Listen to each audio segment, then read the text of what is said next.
High সবাইকে। আজকে basically explain করব খুবই মিনিমালিস্টিক ওয়েতে কিভাবে ওয়াটার কালার করা যায়। অ্যান্ড আমি সাবজেক্ট হিসেবে আজকে নিয়েছি স্টিল লাইফ। তো একটা মরক্কান টি-পট কিভাবে হচ্ছে খুবই সুদিং কালার টোনে, খুবই মিনিমালিস্টিক প্রসেসে জাস্ট একটা ব্রাশ দিয়ে, খুব ডিটেইলড ব্রাশ না ইউজ করে কিভাবে হচ্ছে খুবই কম টাইমের মধ্যে কুইক ব্রাশিং করে বের করে আনা যায়।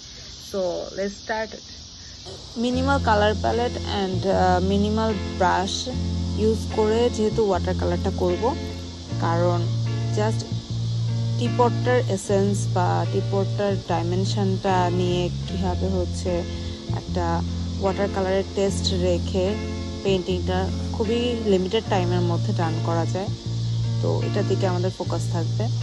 বেসিক্যালি প্রথমে ওয়াটার কালার করার, যেহেতু এটা একটা অ্যাকোয়া মিডিয়াম, ওপেক না, সো অ্যাকোয়া মিডিয়ামে যে টেন্ডেন্সিটা আমরা সবসময় রাখার চেষ্টা করবো সেটা হচ্ছে যে এটার বেইজে কি কালারটা আছে। সব থেকে মানে হাফ শার্ট করলে, চোখ হাফ শার্ট করলে সব থেকে নিচে লোয়ার গ্রেডে কোন কালারটা দেখতে পাচ্ছি, তো ডাউন টোনে যে কালারটা দেখতে পাচ্ছি ওই কালারটা দিয়ে আমি স্টার্ট করলাম। দেন আস্তে আস্তে হলো ডার্কার টোনের দিকে যাব।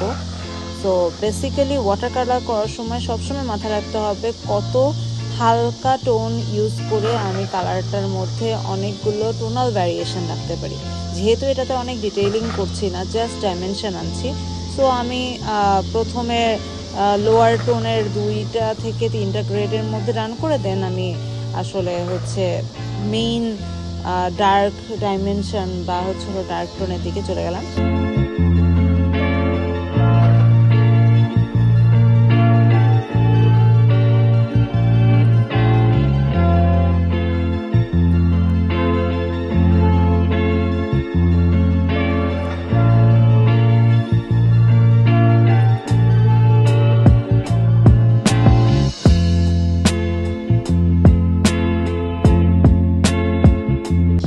এবং এভাবে পুরো কাজটাকে একটা প্লেট দিয়ে শেষ করলাম। ওকে, বাই।